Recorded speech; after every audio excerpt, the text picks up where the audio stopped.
Good morning, everybody. And let me first of all thank the organizers for inviting me to give the keynote speech today at this event, trying to find an answer to the question, are we fit for the future? It worked before? Oh, I managed, yes. Okay, so now my keynote speech is entitled Interpretation in the Year of Twin Transition. And by twin transition, I mean, of course, the digital and the green transition. Now, let me start, first of all, with a disclaimer. I will not be able to deal with every single aspect related to the digital and green transition and our profession, because that would take ages. I will just handle a few of them, and I will start with a short legal framework as to the digital transition first. Then I'll go over to the implications for our profession, and then I will get to the legal framework of the green transition and to the implications for our profession. Now, who am I? Some of you may know me, others won't. I'm Austrian-Italian, and I'm a conference interpreter, over 30 years in the profession now. And I'm also a conference interpreter trainer at the University Altiero Spinelli in Milan. I'm based in Milan, in Italy. I am a member of ASSE Interpreti, as you can see here. ASSE Interpreti is the Italian Professional Conference Association, Conference Interpreter Association, and since 2018 I'm also a member of VKD in BDU, which is a German association of conference interpreters, where I'm also a proud member of the working group Sustainability, whose aim is both awareness raising as well as greening the association. But I'm also Fit Europe Vice Chair, in charge mostly of interpretation issues, especially conference interpretation. And I'm also, as you can see here, climate and environmental activist, as I am a climate leader within the Climate Reality Project. And I'm also vice president in charge of communication and social media of an international NGO called Mountain Wilderness International, which focuses on mountain areas and their natural and cultural heritage. Now, what exactly is Fit Europe?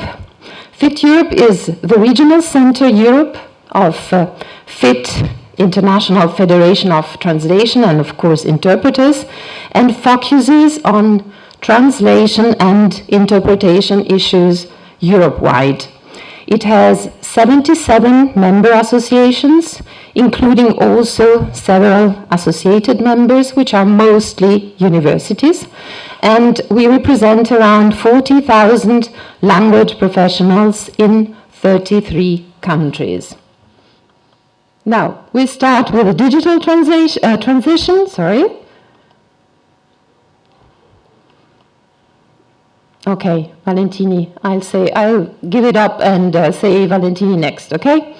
Now, we start with the digital transition, and in February 2020, this is the first item, just a couple of weeks before the World Health Organization announced Europe is the center of the pandemic, the European Commission published its Shaping Europe's Digital Future, focusing on 3 objectives, as you can see here: technology that works for people, a fair and competitive economy, an open, democratic, and sustainable society. And in March 2021, the Commission proposed a path to the digital decade, setting out a vision for Europe's digital transformation by 2030.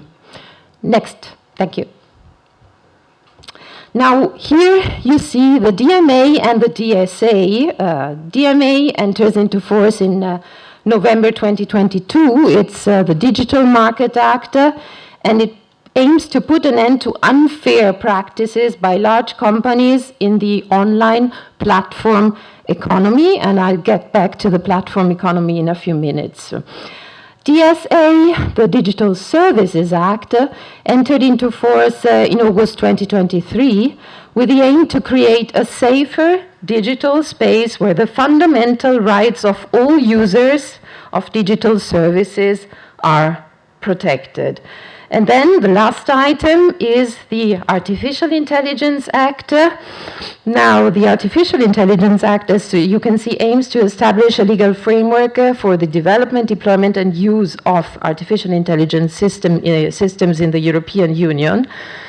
And they are very close to a compromise. The European Parliament urged the European Commission to compromise on certain areas, so hopefully they will reach this compromise by the end of the year. As you know, in June 2024 there will be elections, so hopefully they will manage to do so, otherwise it will be postponed to after the elections. And among the most contentious issues is the use of copyrighted material, and I'll get back to the issue of copyright in a few minutes, of copyrighted material by Gen AI, Generative Artificial Intelligence.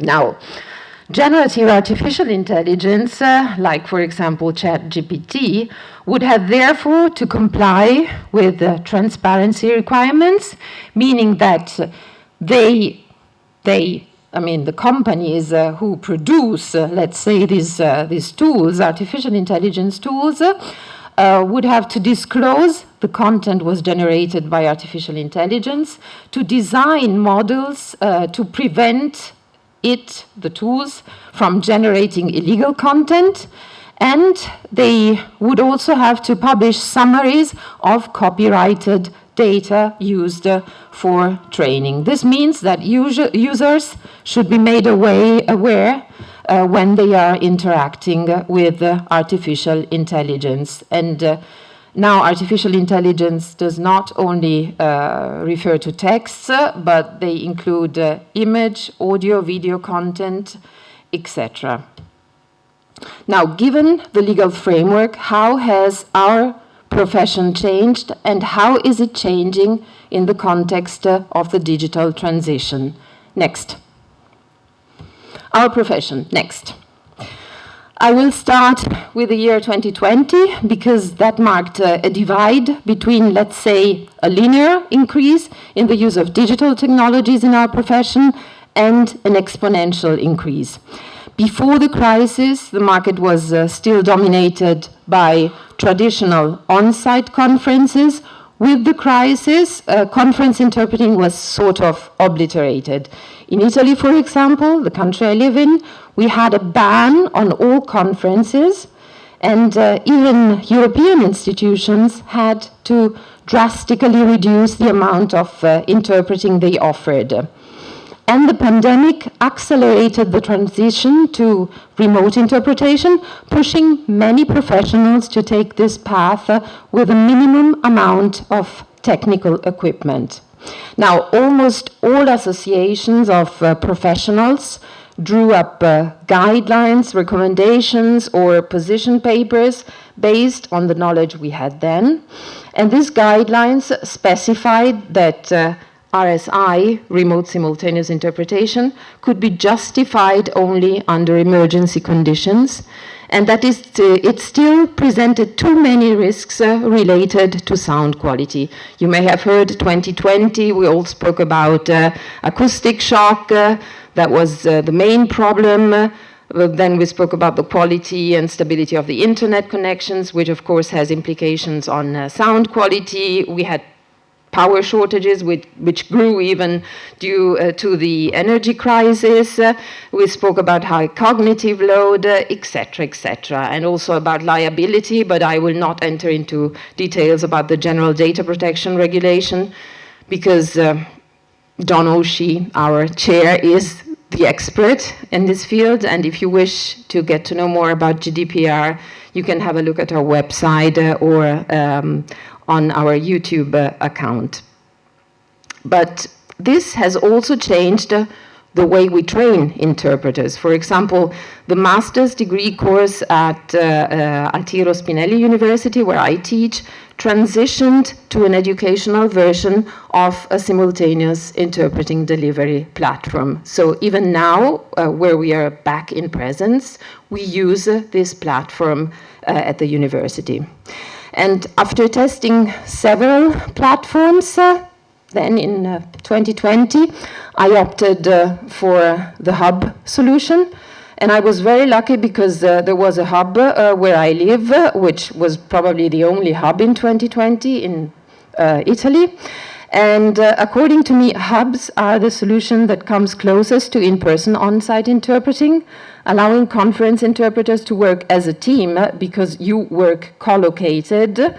So you can work as a team in compliance with ISO standards because the booths there are in compliance with ISO standards and assisted by sound technicians.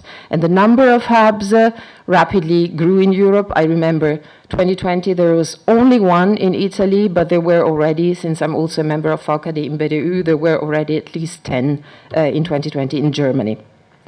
Now, platform economy, which I mentioned before, can be seen as a subset of the digital economy.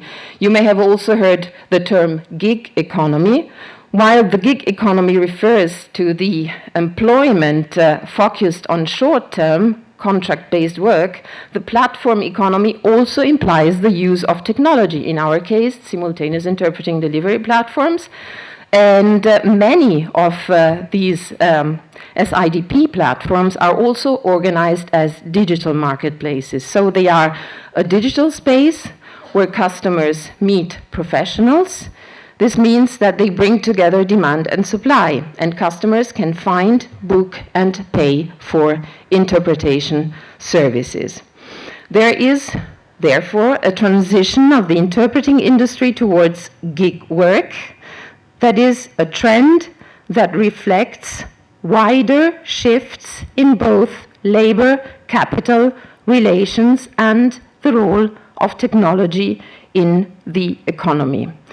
And this is a quite alarming trend. Now, you can imagine what this implies. You may have heard the term commoditization, Uberization, also for the interpretation profession. Well, they apply to interpreters too, and interpreters are increasingly exposed to vulnerability as to fees, to algorithmic control, individualization of relations, of labor relations, on-demand availability, and to digital supply-demand interpretations, which is what happens on digital marketplaces, while platform companies, of course, prioritize profit and flexibility, exploiting the potential of gig work as if it were the natural extension of interpreters' self-employment status. And there is very interesting research being conducted on this topic by Deborah Giustini. We at FIT Europe had a very interesting platform on, we had a very interesting webinar on platform economy. The slide in the lower part, the picture on my slide in the lower part is taken from that, while the upper picture is in the hub in Milan. And we at FIT Europe had a very interesting webinar on platform economy given by Gökhan Firat. It was a webinar held for both translators and interpreters.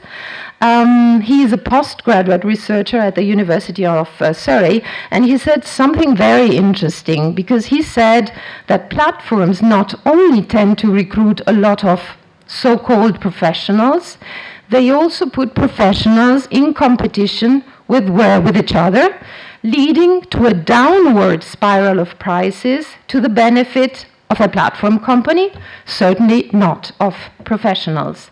But he also gave us some hope by explaining that there is a growing demand for alternative models like cooperative platforms, and here you have the 7 cooperative principles. Next, thank you, Valentini. Now, the transition to digital sound. We have come really very far together as to this issue, because from the very beginning, where acoustic shock was the big culprit to understanding that long-term, well, at the beginning, acoustic shock was a big culprit, and slowly with time, we understood that long-term exposure to poor sound quality is harmful and can cause temporary and permanent damage to the health and hearing of interpreters. So it's not acoustic shock, the big issue, it's rather long-term exposure to poor sound quality. In 2020, AIC's Technical and Health Committee conducted a study of mostly of headsets, which was based on the best understanding available at that time. And 2020, we all spoke only about headsets. And well, because headsets were thought as fulfilling all the requirements of the ISO standards, especially in terms of frequency response and acoustic shock protection. And I still remember the hundreds of webinars that were given during the pandemic. I think it was one of the most supportive, and by that I mean mutually supportive, periods in our profession ever. We as FIT Europe organized 2 webinars, as you can see in this slide, in the years 2020 and 21. And you can watch the recordings of the first one on our YouTube channels. And we organized these 2 webinars with 2 people I think are 2 visionaries of sound quality, Andrea Cagnato and Christian Guiducci, because they really paved the way towards a better understanding of the whole issue of sound quality. Next. Now, in 2023, another study was published by AIC's Technical and Health Committee, where AIC has taken into account new knowledge and better understanding of the main factors that lead to a degradation of sound quality in video conferencing settings, including the concept of toxic sound. I remember Andrea Cagnato already spoke in 2020 about the junk sound, and the effect of toxic sound on auditory health. Now, as you can see, the best 5 are tabletop mics. Now, you can certainly have a look at the study, as 70 different microphones were tested, and as you can see in the ranking, there are no headsets, because headsets had significantly lower scores. Next. And here you can see a page of DG Link's quick guide for speakers in remote multilingual settings. And as you can see, the mics recommended are unidirectional tabletop microphones or lapel mics. They don't even mention headsets. And this is the European Parliament. Then next, please. This is DG SCIC. This is the European Commission. This is DG SCIC's Code of Conduct for remote speakers. Here again, you see a unidirectional microphone under the equipment. A unidirectional desktop microphone is recommended for remote speakers, whereas headphones with an integrated microphone should not be used. This is what the text said. And the next, please. Next again. This was again DG SCIC, and this is the United Nations infographic. Here again you see on the left side a USB connected desktop microphone, and you can use separate headphones, but again no mention of headsets. Now, how far have we really come since 2020? Next, please. And this is the metaverse. Then came the metaverse and was a big hype, and virtual and augmented reality. It was said that we would work as avatars in virtual rooms together with the avatar of our booth mate at conferences held in virtual worlds. But so far, the metaverse has not really taken over the world.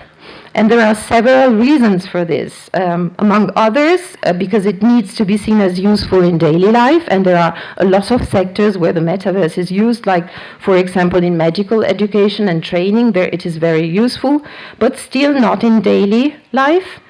And the technology needed to reach a lot of people will probably not be ready until 2040. Besides, another reason is that the pandemic was a period of isolation which severely affected people's sense of loneliness and mental health, and this has certainly hindered somehow a greater diffusion of the metaverse, at least for the time being. And next, artificial intelligence and generative artificial intelligence. Now, you may be familiar with acronyms like LLM, large language models, natural language processing, NLP, ASR, and I will get back to automatic speech recognition in a few minutes.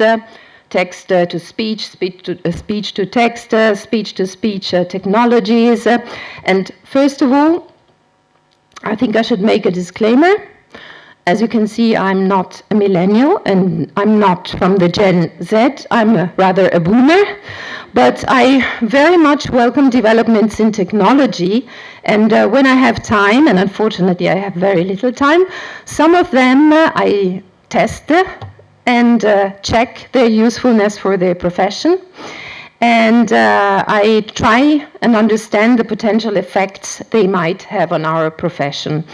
And although we are in the era of artificial intelligence is much older than you would imagine. And the term AI, as you can see in the infographic, was first coined in the 1950s, in 1956. Now we have artificial intelligence and generative artificial intelligence, which is a broad category of AI and refers to any artificial intelligence that can create original content. And now content with GPT-4 is not only text, but it's audio content, it's images, and whatever. Now I'll get back to the European Commission briefly. In her State of the Union speech, which von der Leyen held on September 13th this year, she spoke about the DSA, which we already mentioned before, and the DMA, saying that they are creating a safer digital space where fundamental rights are protected and that they are ensuring fairness with clear responsibilities for big tech. But she also added the same should be true for artificial intelligence because it will improve healthcare, it will boost productivity, we may address with it even climate change, but she said, we also should not underestimate the very threats. Now, since the launch of ChatGPT in November 2022, the topic of AI has dominated the headlines.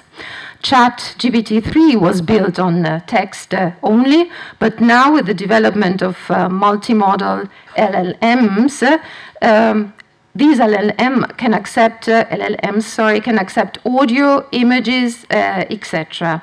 And as a matter of fact, GPT-4, which is the chatbot successor of ChatGPT-3, has improved capabilities, including image understanding, and has creative and cognitive skills. By the way, you may know that ChatGPT was also temporarily suspended in Italy by our data protection authority.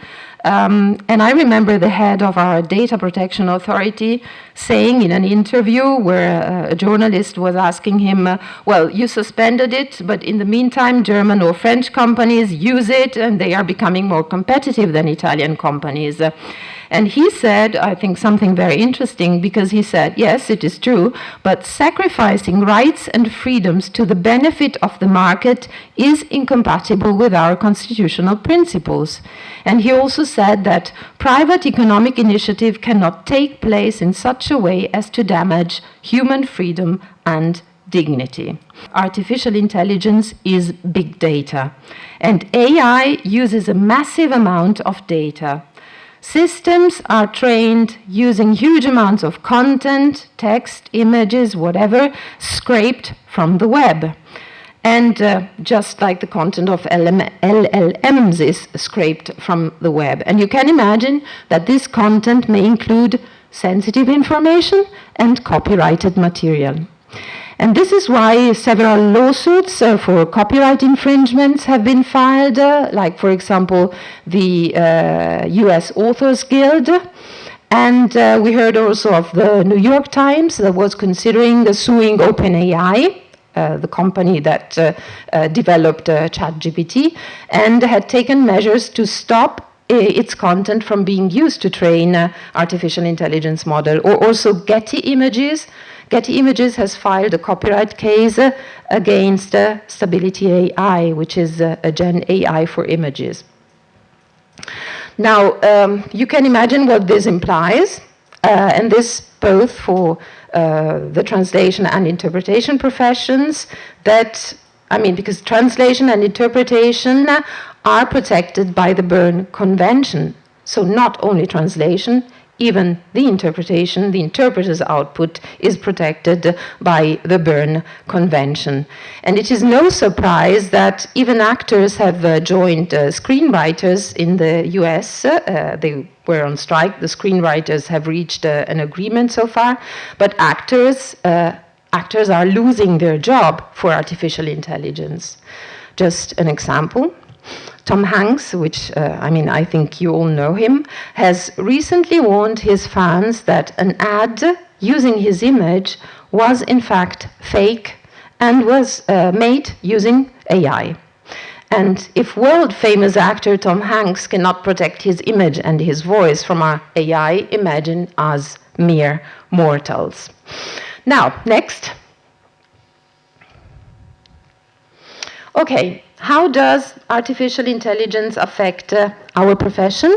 You may have seen this video. This is Wired's video comparing human interpretation with artificial intelligence, with AI, where both human interpreters come to the conclusion that, and we will see just 3 minutes, and I will tell you later, Valentini, to please start the video, not now. Both human interpreters come to the conclusion that they would use AI in informal situations where there is not a high level of consequences for mistakes. They would not trust it in courtrooms. They would not trust it in the legal system.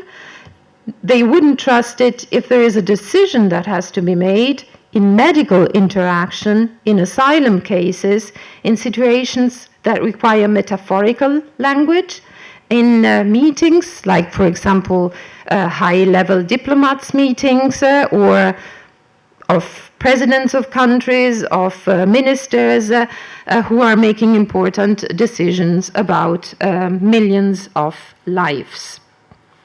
Valentini, can you start the video, please? Artificial intelligence has been threatening everyone's jobs, including interpreters.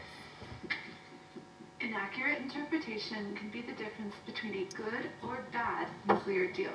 So Wired tested a speech translator called Kudo versus human interpreters to see which better transmits all of the necessary elements for people to understand what they are hearing, including emotion, intonation, completeness, spontaneity, and speed. Wired's job to test out if AI is really... We have no audio. Here we go. We gave Barry and Kudo a speech from King Felipe of Spain. The speech is about the COVID crisis. The subjects will focus on emotion. It's because of the pandemic. I parachuted into this.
Stop, Valentini, thank you.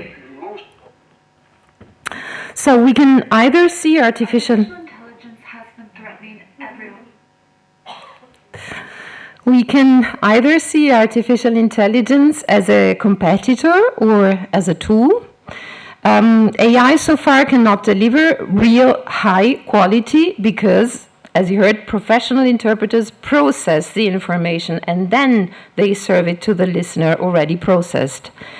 And therefore AI will replace human interpreters for the time being in all those situations where quality does not really matter. This means where good enough is enough. But this also implies that quality becomes extremely important, and I tend to agree with those, even many researchers, who say that the better machine interpreting becomes, the better interpreters needs to be, as interpreters who will not deliver quality will be replaced. Now, our quality standards, and here we play a very important role as associations, will necessarily need to be raised. And this is where universities too, and also CPD, play a crucial role. And by the way, just to mention our new CPD calendar, we have a new shared calendar on our website, on Fit Europe's website, with a lot of CPD events shared by our member associations. But artificial intelligence is also a very useful tool. No, it was the previous one, but anyway, where you see CAI, computer-assisted interpretation, because it can support and assist conference interpreters and help them become even better. Let us take automatic speech recognition, for example. Automatic speech recognition can be used, for example, for preparation, when you have like videos that you can see beforehand, and they need to be interpreted during the event, because it does the transcription of the whole speech. You can use it then to extract information once you have the transcription, like terminology, dates, or facts, and it can also be used as a live support. There are several tools that you can use with real-time transcription as a backup, both for simultaneous and consecutive interpretation. And it is very helpful with names, with numbers, and with dates, for example. And there are tools that store transcripts on the crowd, and others that just store them locally on your laptop, like for 24 hours, and then they are erased. But artificial intelligence is also useful in term extraction and the preparation of glossaries. For example, you can prompt artificial intelligence tools such as ChatGPT, although it's not the better tool, to produce multilingual glossaries. There's a better tool like, for example, Sketch Engine, but you should always check whether the terms are correct and cross-reference them with documents related to the customer or to the event you are preparing. Or there are tools that allow you to make summaries when you have hundreds of pages to study for an event. There are artificial intelligence tools that make summaries of documents or sections of documents and extract terminology.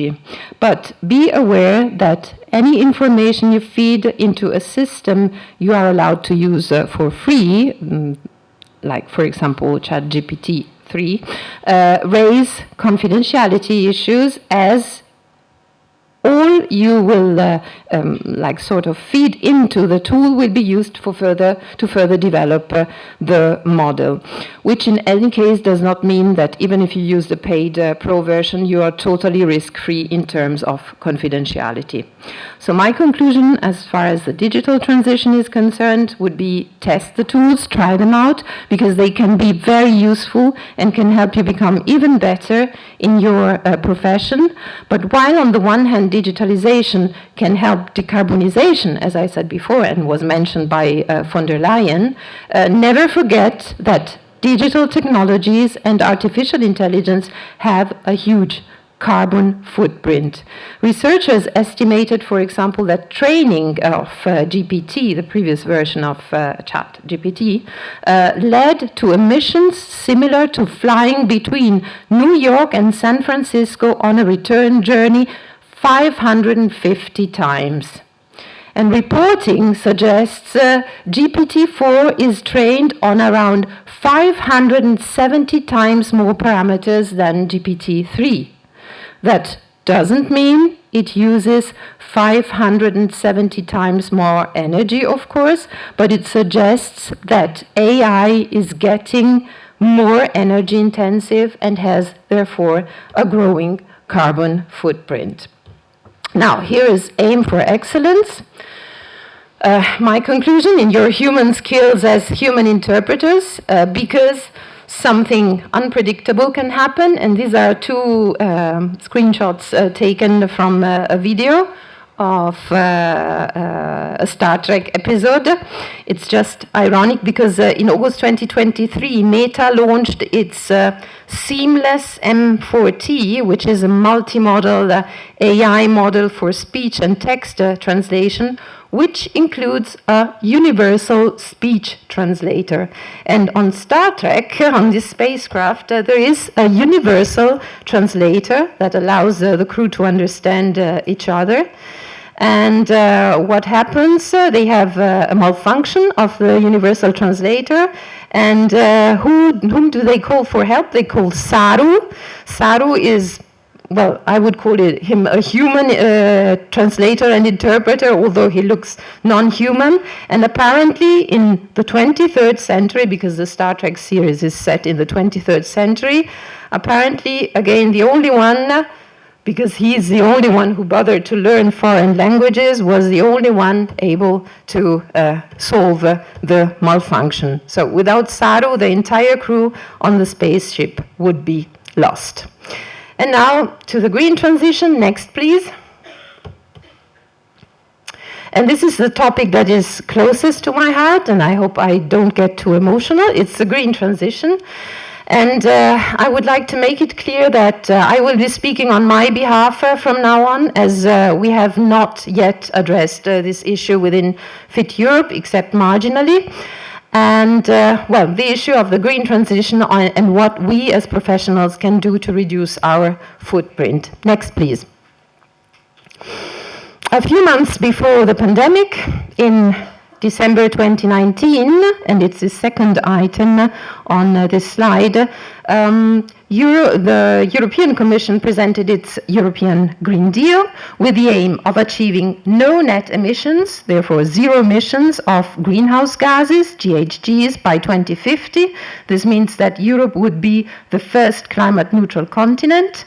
Then energy growth decoupled from resource use, because we are heavily over-consuming our resources. You may have heard, for example, about the Earth Overshoot Day, which fell at the beginning of August this year and marks the date in which we have used up all resources that the planet can regenerate in 1 year. This means we live in a deficit for the remaining 5 months. We are living on a deficit. And then that no person and no place should be left behind. Now, together with the Paris Agreement, which is a legally binding international treaty on climate change, whose goal is to hold the increasing global average temperature to below 2 degrees, possibly below 1.5 degrees, but we have almost reached this increase in temperatures of 1.5. And the Paris Agreement was adopted in 2015. So together with the Paris Agreement, the European Green Deal initiated a wave of European policies and legislation to combat climate change and protect the environment. And an intermediate step is the commitment to cut emissions by 2030 by at least 55%.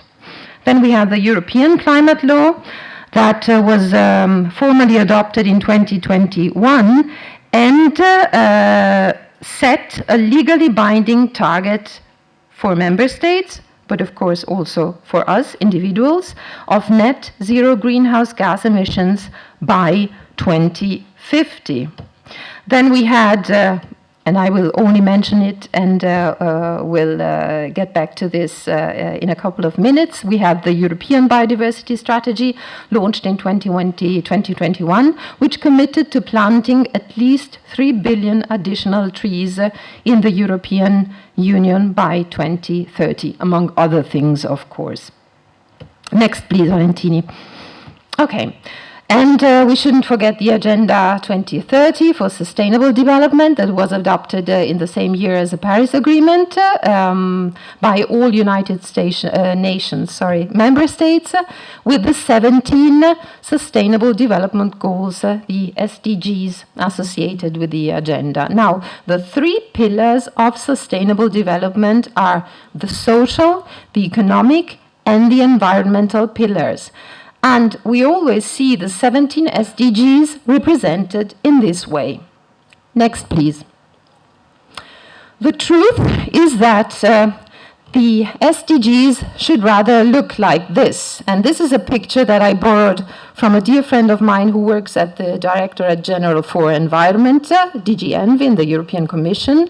And the picture clearly shows that there cannot be an economic and a social pillar without biodiversity, because without biological diversity, which is the base, the larger base, because without biological diversity there is no other life on Earth, including our own. And therefore, promoting a sustainable use of our ecosystems and preserving biodiversity is the key to our own survival. That is, to the survival of our society and our economy. Now, this is not, next please, Valentini. This is not going to be a lecture on climate change, but I would just like to highlight a couple of things. This is the basic science of global warming. As you can see, the energy comes from the sun. It is absorbed by the Earth, and some of this energy is re-radiated from the Earth in the form of heat. And some of this re-radiated energy that is outgoing, this outgoing heat, is trapped by the atmosphere, which per se is not a bad thing, as it has kept our planet at a stable temperature, but we have been filling and thickening the atmosphere with heat-trapping GHGs at a rate of 110 million tons a day. Therefore, more heat energy is trapped, and that energy makes temperatures rise at an unprecedented rate. The main cause of the rising global temperatures we are seeing today is the burning of fossil fuels. Let us take plastic, for example. 99% of plastic is made from fossil fuels. And fossil fuels are also the main feedstocks used in the chemical sector. They are everywhere, sort of. Even many pesticides are produced from gas and oil, including glyphosate, and I think you have heard about it because the European Union is deciding whether to extend the use of this herbicide for another 10 years. Now, more than 90% of the energy trapped in the atmosphere is going into the oceans, but the extra heat also disrupts the water cycle, causing more water to evaporate from the oceans. And this vapor is carried over the land and causes extreme rainfall. We have seen a lot of flash floods this year because land, being overbuilt, cannot absorb and retain all the water that falls. And this is not only due to overbuilding, it is due to soil consumption, to deforestation. And this is where, as I said, we saw the devastating floods. But we also see severe droughts, and we had a lot of forest fires this year, a lot even here in Greece, because the extra heat in the atmosphere pulls more water from land. And that's the Anthropocene. So just a few pictures. Can you please... Yes, okay. This is the great acceleration, just a few pictures to make you understand how overconsumption looks like. Now, these are all socio-economic factors. You see how the curve goes up rapidly. And the next one. Yeah, and these are environmental factors, and you see the great acceleration, and this is again a slide, two slides I borrowed from my friend at ΤΞΓΜΔ, and this is a dramatic and simultaneous increase across a large range of measures. Next. So what can we do? First of all, here is what we can do collectively as interpreters and consultant interpreters together with our customers and event organizers. Last year I took part in the SCIC Universities event organized by the European Commission, and all institutions, all were there, even the European Parliament and the European Court of Justice. They all said that not only interpretation is needed more than ever, and that meetings are becoming increasingly hybrid. They also said that since the EU had set clear carbon emission reduction targets, they were hoping to set an example for the whole industry. Next, please. Now, here are, for example, the 7 steps for greener events published by DG SCIC of the European Commission, and they are especially meant for event organizers, but they are very useful for us as conference interpreters, because in the end, we are stakeholders in the event industry, and we can build on those guidelines as interpreters and consultant interpreters and provide good advice to them, to conference organizers and to our customers whenever they ask us to do so. And I can tell you there are a lot of customers and event organizers that turn to me and ask for advice. Next. First of all, do meetings necessarily have to be in-person events? Well, not really, because despite the fact that surveys have shown that in-person meetings are back, hybrid meetings have literally, like our annual meeting yesterday as Fit Europe, hybrid meetings have literally exploded. And according to a conference industry report based on a survey conducted in the US by Omnipress, now you may say, the European market is a bit different from the American, but not that much. And according to this survey, in-person meetings went up to 49% compared to 37% in 2021. So in-person meetings are back. But hybrid meetings went from 18% in 2021 to 47% in 2022, meaning only 4% of the conferences organized were virtual only. And hybrid and virtual events allow huge savings in terms of CO2 emissions, consumption of resources, as well as food waste. Next. Now, there's an interesting poster that I discovered towards the end of September that was published recently on LinkedIn with a comparison in terms of carbon emissions and waste reduction between a virtual conference and an in-person one with 200 attendees. And the difference is staggering. 132 tons CO2 equals the annual emissions of 20 Greeks, or 20 Italians, not Americans, because they have much higher emissions per capita, or it equals 100 one-way flights from Athens to New York, whereas a virtual meeting would cause less emissions than a flight from Athens to Naxos, which totals about 0.1 tons of CO2. And if you wish to have the link, just ask me after my speech. Then, step 2 next, please. Green venues. So, these are sustainable values for conferences. They are increasing in number. They have, for example, paperless offices, eco-friendly lighting, natural ventilations, or they use local suppliers for catering. They are plastic-free, etc. And you can even have your events certified as green. And the ISO 20121 is, for example, the leading standards for certifying sustainable events. Then next step, we have travel. Well, use public means of transport whenever possible.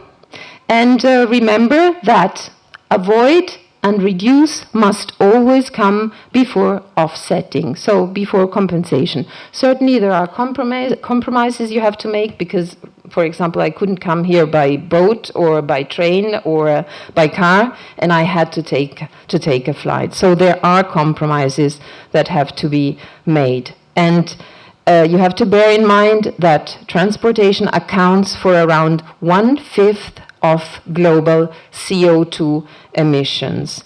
And therefore, you should better try and avoid. Therefore, for example, if you have to reach a venue, either you go with the public means or you do carpooling. That's another solution to reduce CO2 emissions.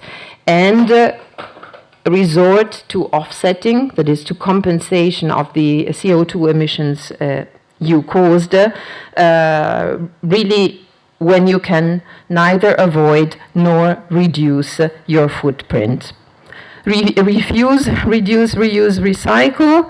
Like, for example, when you have promotional material, try and use material that you can, for example, in a venue, that you can reuse for other events. Yes. Choose a generic design, so avoid, for example, doing roll-ups or banners for a certain event, but just banners with the name of, I don't know, your association or the name of, the event. Well, not the title, because that would mean that you cannot use it in another event, but that you can sort of reuse.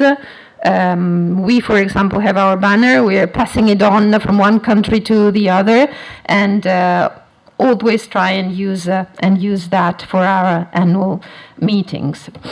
And that is step 4 exactly. You can organize all the information to be paperless. You can have reusable badges that might be plastic-free or not, but at least reusable. No printing and only online information. So less paper. Now, step 5 is green the plate. That is, use local food.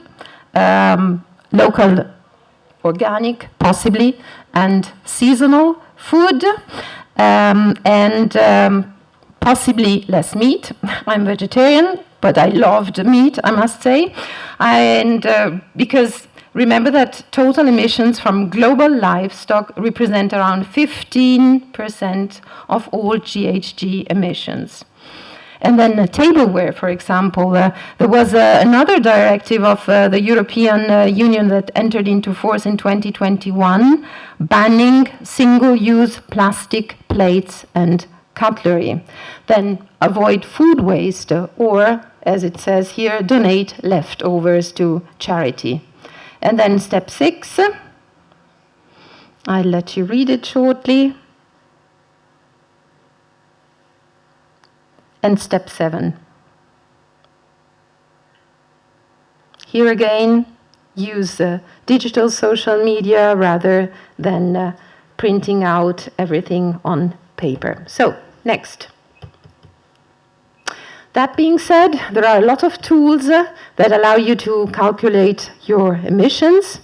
If you're organizing an event, like in Germany, for example, this tool is of the German Environmental Agency.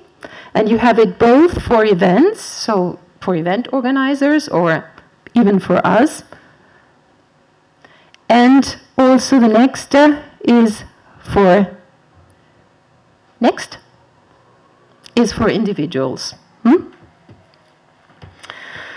Next, please, Valentini. Now, if you are a member of an association, As associations of professional conference interpreters, there's really a lot that can be done besides going paperless and plastic-free or vegetarian, if you wish so. When I was a member of the Board of ASSO Interpreti in 2018, we organized a totally paperless and plastic-free annual meeting with organic and local catering services.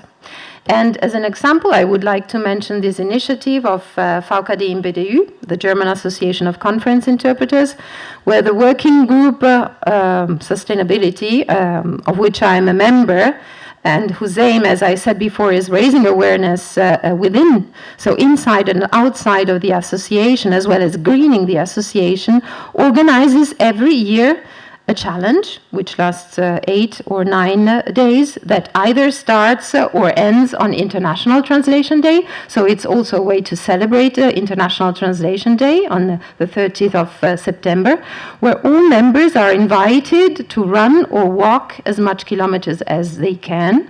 So it's also good for their health. And for every 10 kilometer walked or run, the association plants a tree. And in 3 years, we have run and walked thousands of kilometers and planted 560 trees, which is our small contribution to the 3 billion trees pledge of the European Union I had mentioned before. Now, another example, next please, is a virtual oasis that I have set up together with the hub. I've been working together since the beginning of the pandemic. And this virtual oasis is open to the whole community of interpreters and is a way to compensate the emissions that are unavoidable, because unfortunately there are unavoidable emissions in both digital technologies, and of course the hub is offering digital technologies, and in our profession as conference interpreters. So whoever in the interpreting community wishes so can join and either adopt a beehive or a nectar-producing tree and contribute to biodiversity conservation, reforestation, and carbon sequestration. Now, you may know that 75% of the main agricultural crops need pollinators, and this means what we eat depends on pollinators. What we can do as individual professionals and what are the steps we can take as to this is the last point of my presentation. So this is the only part that separates you from the coffee. And there's really a lot we can do on our path to decarbonization. And by the way, carbon neutrality, as I said before, is an objective that applies not only to member states, and to organizations, but also to individuals. Next.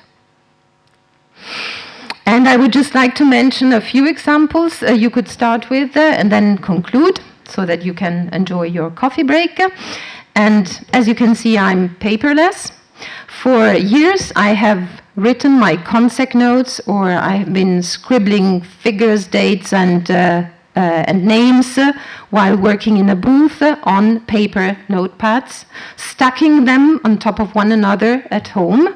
And I could never find the notepad I was looking for when I was searching for terminology I knew I had written down. And now I've been using my paper tablet for 2.5 years, and I cannot do without it anymore. I use it also for consec assignments, and it is my irreplaceable booth companion. Then, plastic bottles. Avoid plastic bottles. Always carry a water bottle for you, which you can which you can refill and reuse, because plastic bottles are a scourge to the environment. The world currently generates 600 billion plastic bottles worldwide every year, and only 9% of the plastic they are made of is recycled.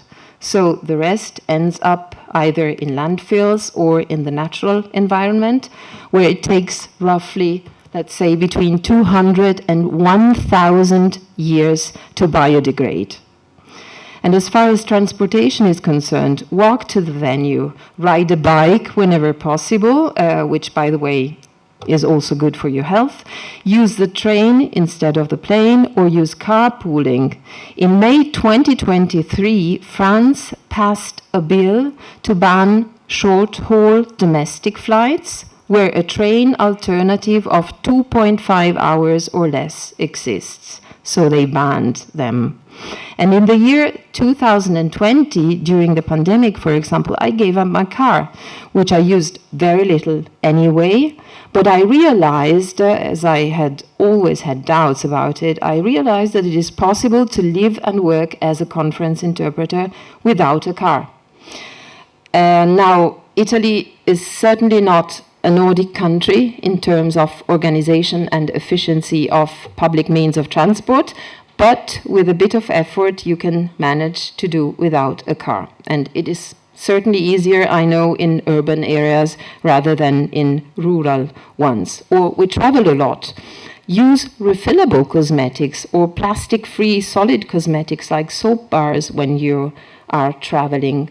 Choose sustainable or eco-hotels for your overnight stays, and choose restaurants with local organic food. Next. I could give you a dozen, dozens tips, not only a dozen, but the journey is yours. And don't think that your small or big changes will not make a difference, because it is the sum of small changes of individuals and organizations that will make the difference. And when governments fail to live up to the agreements they have signed, so much so that scientists already said that it will be impossible to keep temperature rise below 1.5 or even 2 degrees, well, it is then that society and citizens can show, and of course professionals can show that they are a way ahead of them. Now, just like every journey, yours too starts with one step. And I hope this keynote speech was the first step of your journey to decarbonization. Thank you, and thank you to the interpreters.